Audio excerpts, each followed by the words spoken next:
Hey, welcome back. It's Sue here, and I've got more books. I've been on vacation this week, so I promised to take a friend of mine over to Half Price Books because she's never been there before. And of course, you know, I can't just stand there while she's looking around. I looked around as well, and I did find some more books for my collection. So I'm just going to go through some of them. I also got a package in the mail, which I'll open at the end there. So the first book I picked up was The Dead and the Gone by Susan Beth Pfeffer. I believe that's how you pronounce it. And it's an apocalypse-y kind of book. I believe it's the second book. I don't have book one, but I have seen this like constantly at work. And Life as We Knew It is the first one. And from what I know about this story, somehow the moon comes closer into the Earth's orbit, which causes tidal waves and all sorts of catastrophes. And it's, you know, like I said, it's an apocalypse-y book. So it sounded pretty cool, and I got this one for $1, so I couldn't pass that one up. Nice hardcover. The rest I got pretty much at the half price listing. I've seen this one several times when I've gone, and I've kind of passed it up because it's the UK cover, and I don't like it as much as the US one. But it's Brenna Yovanoff's The Replacement. The other one, the US one, has like that crib with those ghastly instruments hanging above it, just kind of out in the woods with this grayish, kind of foggy background. It just looks more spooky, but yeah, that's the UK one. You guys always get the short chaps on covers. I don't know. Not always. You do have some pretty cool ones. But anyway, this is what this one's about. Mackie Doyle is the replacement. Though he lives in the small town of Gentry, Mackie comes from a world of tunnels and black murky water. A world of living dead girls ruled by a little tattooed princess. He is a replacement, left in the crib of a human baby 16 years ago. Now, because of fatal allergies to iron, blood, and consecrated ground, Mackie is slowly dying in the human world. Mackie would give anything to live among us, to practice on his bass guitar, or spend time with an oddly intriguing girl named Tate. But when Tate's baby sister goes missing, Mackie is drawn irrevocably into the underworld of Gentry, known as Mayhem. He must face the dark creatures of the slag heaps and find his rightful place in our world or theirs. So, yeah, I mean, it's in really great shape. Again, just I wish it would have the other cover, but I'm looking forward to reading that one. I've heard some good things about it. And then this one's been all over the place. I don't really have to go too much into detail, but Sisters Red by Jackson Pearce, Who's Afraid of the Big Bad Werewolf. So another modern retelling of a classic fairy tale. So it's been getting some really good reviews, and you know I saw it there, so I picked up a copy. And the next one, I don't really know too much about this. I've seen it on a couple hauls. It is a Prince Honor book, and it's Rick Yancey's The Monstrumologist. And it was in really good shape, except for it's got a remainder mark on it, unfortunately. But since it's on the bottom, it's not too bad. But and I'll read what the back is on here. Monsters are real. Will Henry is the orphan apprentice of a doctor with an unusual specialty, monstrumology, the study of monsters. When a midnight visitor brings them the body of a young girl entwined with the corpse of an anthropophagus, it is the start of the most mysterious case of Will Henry's life. Anthropophagi are headless monsters whose razor-sharp teeth are in their stomachs, and they are supposed to be extinct in this part of the world. Now Will and the monstrumologist are in a race against time to put a stop to the plague of monsters before they kill again. That sounds kind of cool. And then the Curse of the Wendigo is book 2. I'm not sure if it's a trilogy or 2 books or more, but those are the only 2 books I know of that I've seen in this series. And the last one I picked up over at half price is Kittredge's The Iron Thorn. And now I've seen this one probably several months just sitting on the shelf, and I just kept passing it up because, I don't know, the cover, I mean, it's kind of dark and a little creepy-ish, but, and I like the swirly patterns. If the light hits it, maybe you can see not too well. It's kind of a nice cover, but to me it looked almost like a historical fiction.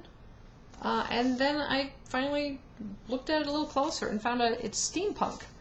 And that just sounded really neat. There's some neat features in here. I guess the town seems to be called Lovecraft, which is a nice tip of the hat sort of to H.P. Lovecraft, which I believe he's the creator of steampunk. There's apparently a mansion called Greystone, and this is like the floor plan. Kind of it's hard to see, but there's like an illustration of a house there. And I'll just read the synopsis for you on the flyleaf here. In the city of Lovecraft, the proctors rule, and a great engine turns below the streets, grinding any resistance to their order to dust. The necrovirus is blamed for Lovecraft's epidemic of madness, for the strange and eldritch creatures that roam the streets after dark, and for everything that the Proctors deem heretical, or born of the belief in magic and witchcraft. And for Aoife Grayson, time is running short by the day. Aoife's family is unique in the worst way. Her mother and her older brother, Conrad, both went mad on their 16th birthdays. And now, a ward of the state, nearing her own 16th birthday, Aoife is trying to protect that her fate can be different. Trying to pretend that her fate can be different. Her future seems bleak, until one day she receives a letter that reads simply, "Find the witch's alphabet. Save yourself." Aoife knows the letter is from Conrad, but the last time she saw her brother was the day he lost his mind and attacked her before going on the run from the Proctors.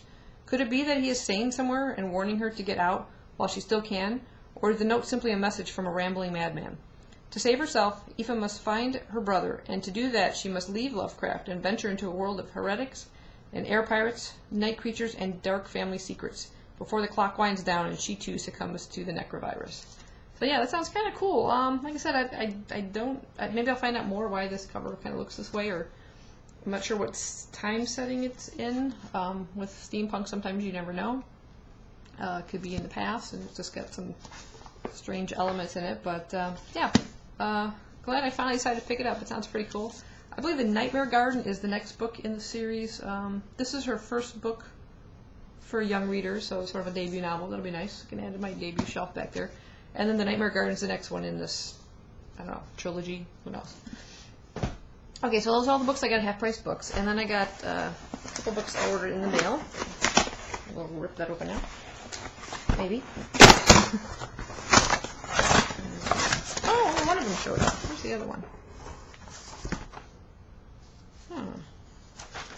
Oh, only one of them came today. But anyway, this is a book I saw on a fellow YouTuber's channel, Amanda Pearl 2 Books. I think that's the thing. I'll put a link to her channel down below, but she's been talking about this book like nonstop, and I'm like, I've got to get this thing. And it is a zombie type book, and it's called Feed by Mira Grant. And I really like Amanda's channel. She recommends some really good books, so I was determined to eventually track one of these down. And it's funny, I ordered this book and had been waiting for it to come in, and while I was at Half Price Books, I saw it sitting on the shelf for the first time, knowing I had already placed the order. By the time I got home, it came in the mail, so I could have got it for half price, but that's okay. It's a nice mint copy this way. And I'll just read the synopsis on the back here. Alive or dead, the truth won't rest. My name is Georgia Mason, and I am begging you, rise up while you can. The year was 2014. We had cured cancer, we had beaten the common cold, but in doing so, we had created something new, something terrible that no one could stop. The infection spread, virus blocks, taking over bodies and minds with one unstoppable command: feed. Now, 20 years after the rising, Georgia and Sean Mason are on the trail of the biggest story of their lives, the dark conspiracy behind the infected. The truth will out, even if it kills them. Yeah, and the next one is Deadline. I'm not sure how many more will be after that, but it sounds pretty cool. It's about, chunky little mass market. I wish it was a trade. I like them a little better than this, but it's like 599 pages, so that might be a bit before I get to it, but yeah, I see Blackout. Yeah, Blackout's the next one. I think that one is out already, actually.